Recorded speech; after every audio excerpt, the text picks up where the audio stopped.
Comment est-ce qu'un simple déploiement d'un navire de guerre américain au Moyen-Orient peut, disons, ruiner les vacances d'une famille en Asie et en même temps. Accélérer une ferme solaire en Chine. Exactement.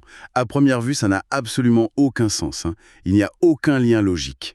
Et pourtant, c'est l'incroyable effet domino que révèlent nos sources d'aujourd'hui. Ouais, c'est fascinant de voir comment tout s'imbrique. C'est clair. Explorer cette dynamique complètement folle, c'est l'objectif de notre plongée d'aujourd'hui. C'est une sorte de grand journal télévisé du monde, quoi. L'expression est super bien choisie, je trouve, parce que pour dresser ce panorama pour notre auditoire, il a fallu éplucher une pile de sources vraiment disparates. Ah oui, on a de tout. Ouais, des éditions de fin mars et début avril 2026. On a du Time International, le Daily Mirror, le China Daily. Et d'habitude, l'actualité, on la traite en silo. Ouais, genre la diplomatie d'un côté, l'économie de l'autre. La techno à part, voilà. Mais en lisant tout ça, en croisant les infos, on se rend compte que séparer ces domaines, c'est juste une illusion totale. Tout est viscéralement interconnecté.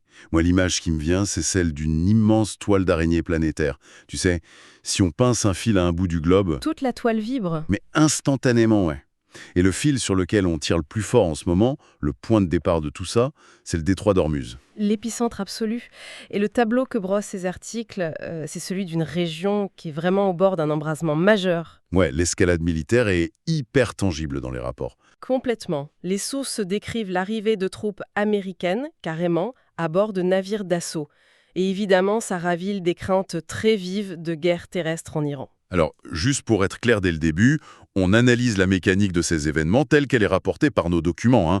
On ne prend aucune position sur ce conflit super complexe. Absolument. C'est crucial de le préciser. On regarde juste les faits rapportés. Et sur le plan diplomatique, la mécanique semble totalement enlisée. Totalement bloqué, ouais. Les rapports parlent d'un plan de trêve en 15 points qui a été proposé par les États-Unis. Un plan qui s'est pris un mur direct parce qu'il a été rejeté par l'Iran. Et autour de ça, c'est le flou artistique. Les articles parlent d'une grande confusion diplomatique sur qui sont les interlocuteurs américains exactement. Et pendant ce temps-là, Oman tente une médiation super discrète en coulisses. Mais le contraste avec ce qui se dit publiquement est dingue. Ah, les déclarations sont d'une belligérance, franchement. C'est glaçant.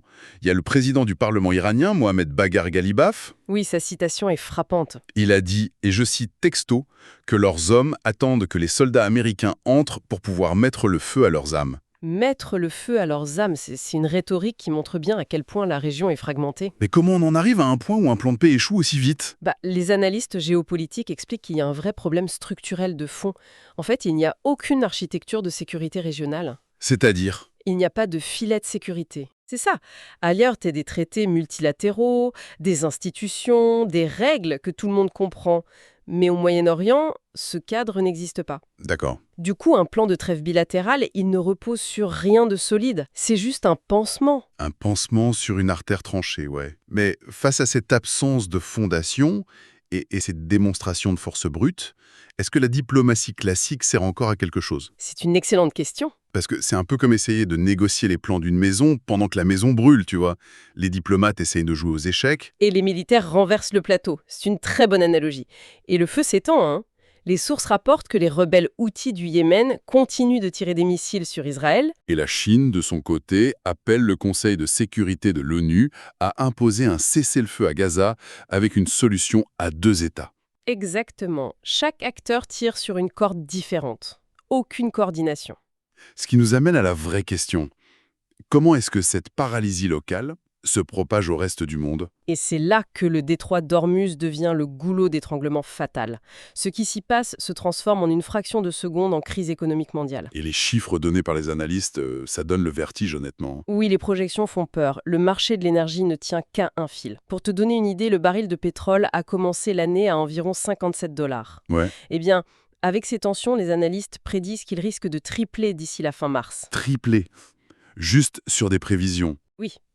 Et si on regarde l'historique des sources, la comparaison est sévère. En 2022, en pleine tension, on était à 107 $. En 2018, c'était 61. Donc un triplement depuis 57 $, ça pulvériserait toutes les normes qu'on a connues. Complètement. Et ça ne s'arrête pas au pétrole, on parle aussi de pétroliers avec 100 000 tonnes de gaz naturel liquéfié qui vont vers l'Inde en ce moment, en plein milieu de cette zone. C'est littéralement une poudrière flottante. C'est ça.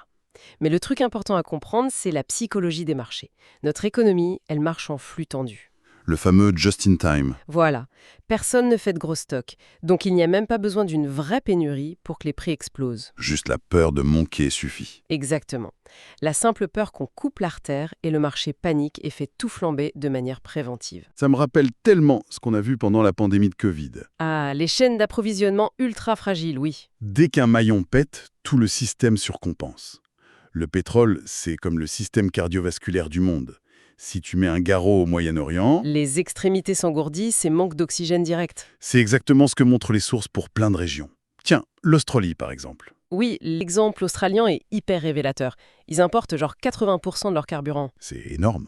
Donc peur immédiate sur les réserves. Et à la pompe, l'impact est brutal. L'essence a touché le record de 2,58 $ australiens le litre. La géopolitique qui se transforme direct en taxe sur le portefeuille des gens, quoi. Et en Asie, c'est pareil, mais dans un autre secteur. Le tourisme en Thaïlande, oui. Ouais, les billets d'avion ont pris 20%. Et c'est la pire période, juste avant le grand festival de Songkran. La période la plus cruciale pour eux. Les touristes annulent en masse. Le rapport dit que les vols deviennent, je cite, moins agréables et plus chers. Et cette onde de choc, elle remonte jusqu'en Europe. Les sources britanniques expliquent que le Premier ministre a convoqué les patrons d'énergie en urgence à cause des craintes de pénurie. Et l'opposition demande au public de continuer à vivre normalement. Ce qui est généralement le signe d'une grosse panique psychologique en coulisses. Exactement. Bon, là, on a un tableau bien noir dominé par la peur de manquer, mais le journal télévisé du Monde a aussi un côté fascinant. C'est vrai, parce que cette suffocation crée une réaction. Ouais, la crise énergétique devient un espèce de catalyseur géant pour l'innovation. Et les historiens connaissent bien ce schéma. D'ailleurs, nos sources du forum de Boao parlent de l'ancien Premier ministre finlandais Esko Aho. Son analyse est passionnante. Il compare la situation d'aujourd'hui au choc pétrolier de 1973. Et il utilise cette expression de « bonne crise Ouais, c'est un peu paradoxal, mais ça a du sens. Une crise assez brutale pour secouer les États et les forcer à innover pour reprendre leur indépendance. ». Et c'est exactement ce qui se passe en Chine avec leur accélération vers les alternatives zéro carbone. L'exemple de la zone agrivoltaïque à Hainan est bluffant. 22 hectares. Oui, c'est un modèle du genre. Ils ne font pas juste poser des panneaux solaires au hasard. Ils mélangent ça avec l'agriculture, non? Voilà. Ça génère 25 millions de kilowattheures par an, mais en dessous, l'agriculture bio continue. Les légumes profitent de l'ombre des panneaux. Le combo parfait. Et le chiffre magique, c'est les émissions qui chutent de 99,9% sur la zone. C'est radical. Et dans le même temps, la ville de Wuxi ouvre ses portes pour attirer des partenariats mondiaux et créer des écosystèmes industriels verts.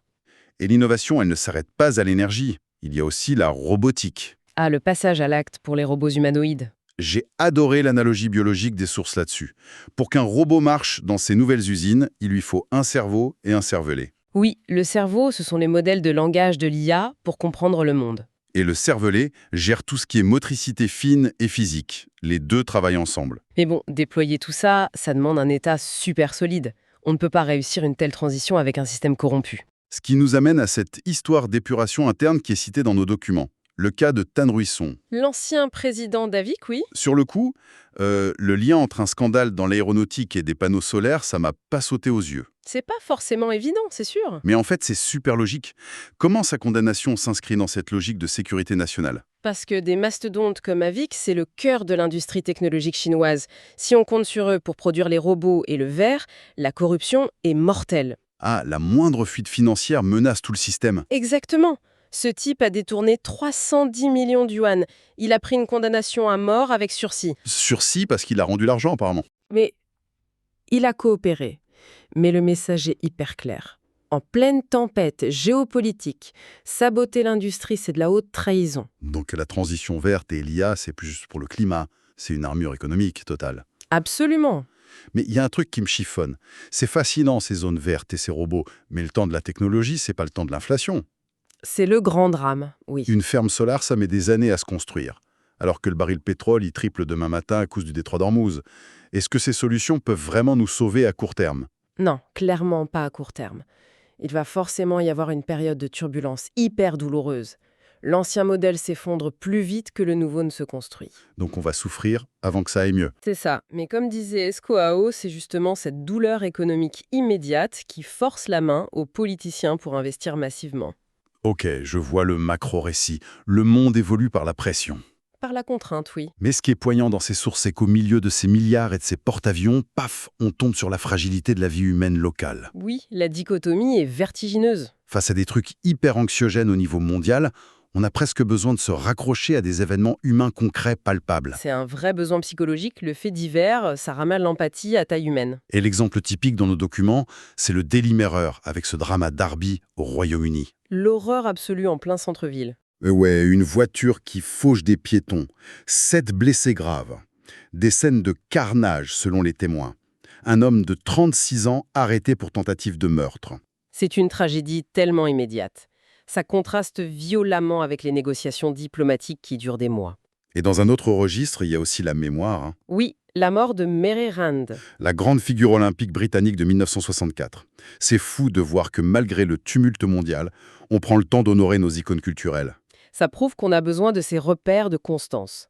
Et en parlant de constance, il y a la nature. Elle s'en fiche complètement de nos problèmes de pétrole, elle, hein. Ah oui, le volcan à la Réunion. Le Piton de la Fournaise. Il crache ses coulées de lave depuis la mi-février de manière ininterrompue. Ça remet les choses en perspective, hein. La géologie a sa propre horloge. L'inflation, la guerre, les frontières, ça n'existe pas pour un volcan. C'est rassurant, au fond. Et la toute dernière info de nos sources, elle pousse ce besoin de recul encore plus loin. Dans l'espace même. Ouais, la rubrique astronomique d'avril 2026. Elle nous dit que la planète Vénus brille intensément dans le ciel de l'Ouest en ce moment. En phase gibbeuse décroissante, croisant un fin croissant de lune et les étoiles des Hyades. C'est poétique quand on y réfléchit. Et il y a une ironie dingue là-dedans.